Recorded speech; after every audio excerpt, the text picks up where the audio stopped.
Shalom,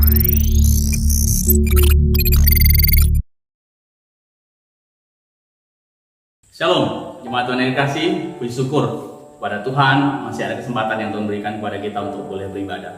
Pada pagi hari ini, saya diberikan kesempatan untuk membawakan firman Tuhan dan tema yang diberikan kepada saya adalah cobaan bukan halangan dalam melayani dan terambil dari Galatia 4 ayat 14 ke 16. Sebelum kita masuk menikmati kebenaran firman Tuhan, saya mengajak kita semua bersama di dalam doa.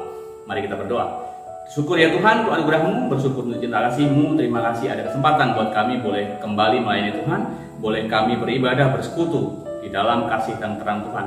Minta kami Tuhan memimpin ibadah renungan singkat pada pagi hari ini. Biarlah Tuhan memberkati kami dan memberkati hamba-Mu yang membawakan. Di dalam Kristus Tuhan yang menghidup kami berdoa. Amin. Baik Bu yang terkasih, cobaan bukan halangan dalam melayani. Mari kita buka dari Galatia 4 ayatnya yang ke-13 sampai dengan ke-14 saja. Harusnya sampai 16. Tapi kita akan membacanya dari 13 dan 14. Saya akan bacakan buat Bapak Ibu Saudara.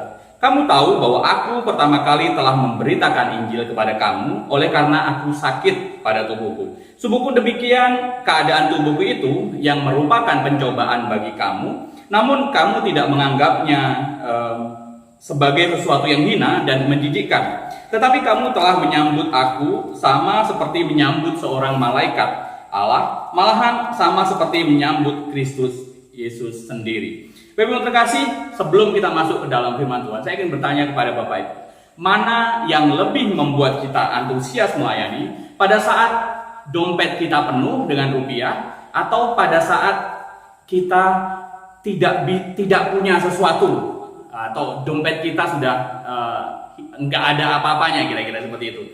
Ya mungkin kita datang ke tempat pelayanan saja pun bergumul gitu, ongkosnya dari mana, ongkos bensinnya seperti apa. Bapak Ibu terkasih, mana yang lebih membuat kita antusias melayani? Mana yang lebih membuat kita lebih berkobar-kobar dalam melayani? Saya pikir bukan sesuatu yang mudah ketika dompet kita kosong, ketika kita dalam keadaan kekurangan. Bapak Ibu terkasih, melayani Tuhan di kelebihan kita itu mungkin bisa jadi mudah, tapi bagi seseorang lain juga memang sulit, lebih sulit daripada di dalam kekurangan. Tapi melayani Tuhan di dalam kekurangan bagi kita tentu saja sesuatu yang berat ya dalam hal ini. Kelimpahan bisa jadi memang menjadi pencobaan, kekurangan yaitu adalah juga pencobaan. Kelemahan tubuh itu pun merupakan pencobaan. Pertanyaannya adalah, apakah semangat antusias kita dalam melayani Tuhan itu akan tergantung dengan situasi kita, akan tergantung dengan kondisi yang kita alami, atau seperti apa? Bapak Ibu, kalau kita baca bagaimana di surat Paulus, bagaimana Lukas menceritakan tentang siapa Paulus, betapa luar biasanya Paulus. Dia adalah rasul yang hebat, dia memiliki pengetahuan yang hebat, surat-surat yang dituliskan kepada jemaat itu isinya hebat-hebat. Tapi kita lihat, ada sisi di mana dia memiliki kekurangan. Ada sisi di mana dia menganggap itu sebagai sebuah cobaan. Dia sebut di dalam kitab yang lain, di dalam surat yang lain, itu adalah merupakan duri dalam daging. Apakah itu kelemahan bagi Paulus? Iya, tentu saja. Apakah itu juga pencobaan bagi Paulus? Benar. Dia pun menyebutnya. Bahkan Paulus pun menyebut kalau dalam yang kita baca tadi ayat 13 dan 14, bukan hanya dirinya yang menganggap itu sebagai cobaan. Dia berbicara kalau jemaat pun bisa jadi menganggap itu sebagai sebuah pencobaan. Tapi kita lihat, jemaat menganggapnya begitu luar biasa. Tetap walaupun dia dalam keadaan seperti itu, tetap kemudian Paulus itu diterima dengan luar biasa. Sama seperti menerima seorang malaikat atau menerima Yesus Kristus sendiri. Bapak Ibu, tidak jelas sebenarnya sakitnya Paulus itu sakit yang seperti apa. Tapi yang jelas adalah sakitnya itu pasti menonjol. Sakitnya itu pasti terlihat oleh mata. Kenapa? Paulus bilang bisa jadi jemaat itu jijik ketika melihat dia. Bisa jadi jemaat itu serasa dicobai waktu melihat sakitnya itu. Saya pikir kondisinya ini bukan kondisi yang nyaman buat diri Paulus. Tapi kalau kita lihat, jemaat begitu antusias menyambut Paulus, tidak mempedulikan sakitnya. Walaupun dalam keadaan yang seperti Paulus bilang, jemaat dicobai sekalipun, tapi Paulus tetap diterima dengan luar biasa. Ini lihat, kita gambaran kedekatan seorang Paulus dengan jemaat yang ada di Galatia. Bapak terkasih, tapi sayang kalau kita baca selanjutnya, baca sebelumnya secara khusus secara keseluruhan surat Galatia, bagaimana kita lihat relasi Paulus dengan jemaat Galatia luntur gara-gara provokator dari kelompok Yahudi yang kemudian menyebut ajaran Paulus itu tidak benar. Paulus itu kerasulannya patut dipertanyakan. Ajaran tentang keselamatan yang hanya anugerah itu salah, harus ditambahkan sunat dan sebagainya. Waktu awal bagaimana Paulus dianggap luar biasa, walaupun Paulus menyebut mereka seperti dicobai sekalipun, tapi menyambut Paulus luar biasa. Tapi ketika Paulus tidak ada di situ dan banyak orang memprovokasi jemaat, pada akhirnya jemaat mulai hubungannya kurang baik dengan Paulus. Kita kembali kepada Paulus. Tentu Paulus tidak nyaman dengan kondisi demikian. Tentu Paulus merasa terganggu dengan kondisi yang demikian. Bapak terkasih, bagi seorang Paulus, saya pikir natural saja, normal saja kalau kemudian Paulus memintakan itu supaya diangkat oleh Tuhan, meminta supaya sakitnya itu disembuhkan oleh Tuhan. Dicatat dalam 2 Korintus tentang hal itu, dia sudah meminta 3 kali, berkali-kali, 3 kali berseru kepada Tuhan supaya yang dianggap sebagai duri dalam daging, yang dia katakan sebagai utusan dari iblis itu untuk diangkat. Tapi faktanya sakitnya tidak kunjung diangkat. Sakitnya tidak kunjung sembuh. Sakitnya tidak kunjung selesai. Bapak terkasih, kalau dalam kondisi seperti ini, kita lihat refleksi Paulus.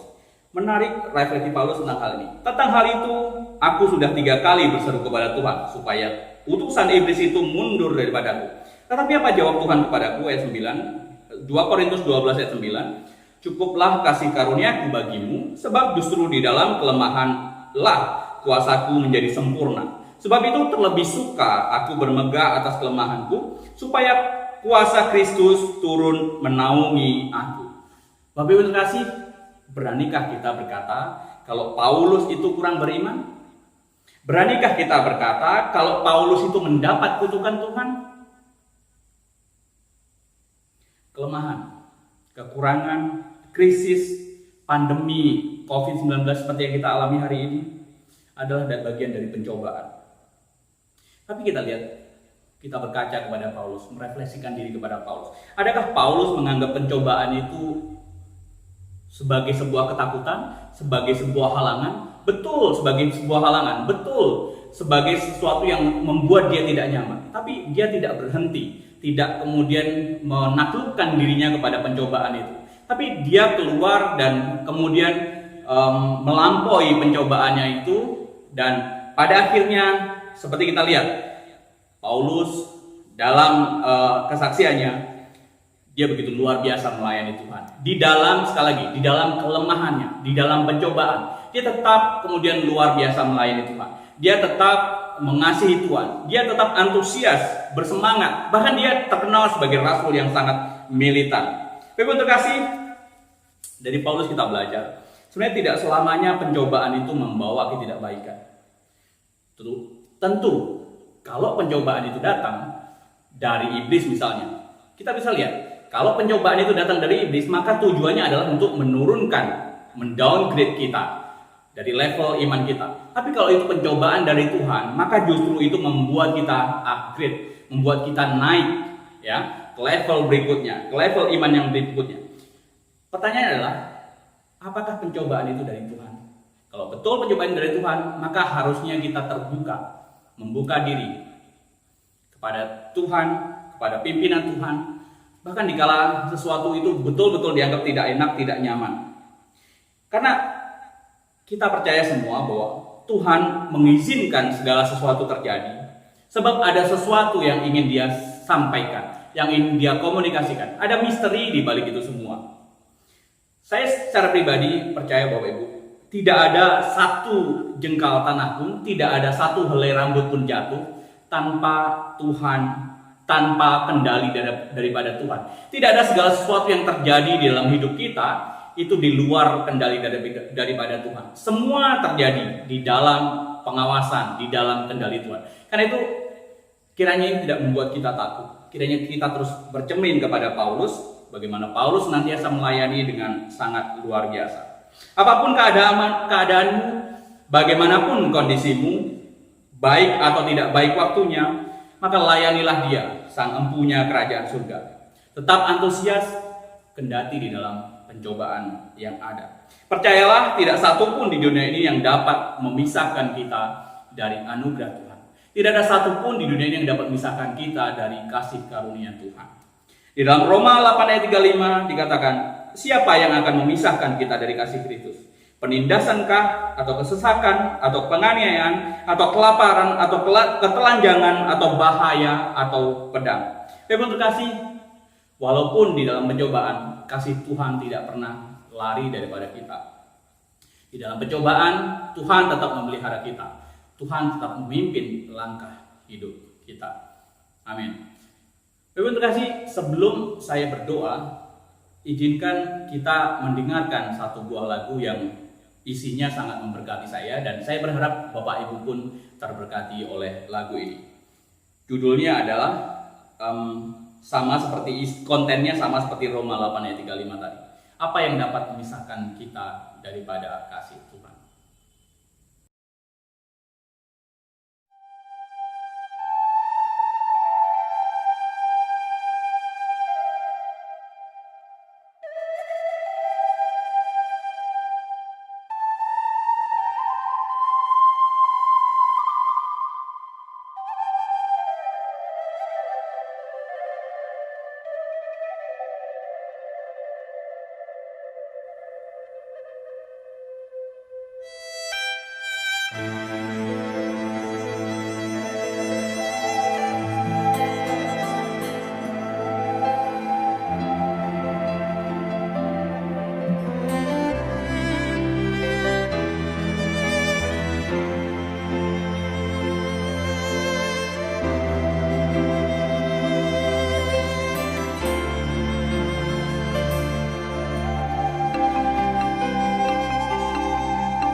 Yesus, Kau sahabat yang sejati.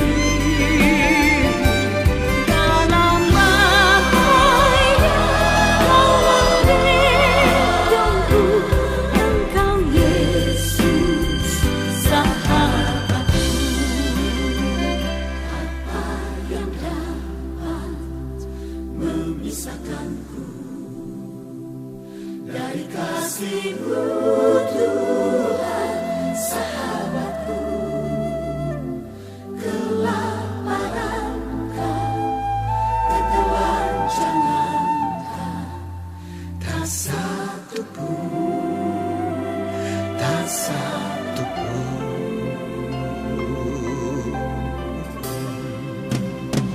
Apa yang memisahkan dari kasih-Mu, Tuhan sahabatku? Aniayakah, penderitaanKah, tak satu, tak satu pun. Apa yang dapat memisahkanku dari kasih-Mu, Tuhan sahabatku? Aniayakah, penderitaanKah, tak satu pun, tak satu pun, tak satu pun yang dapat pisahkan dari kasih-Mu,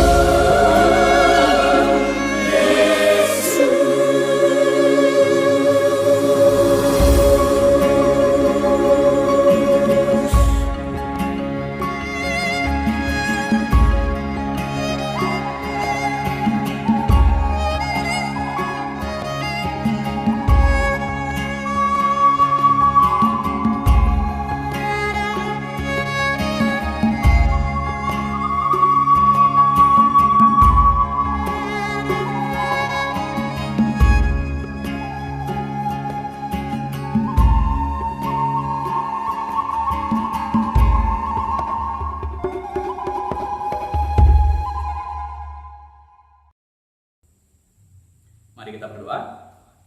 Terima kasih ya Tuhan untuk anugerah-Mu. Terima kasih untuk kita kasih-Mu. Terima kasih untuk kesempatan kami boleh kembali bersekutu dan merenungkan bagian firman Tuhan.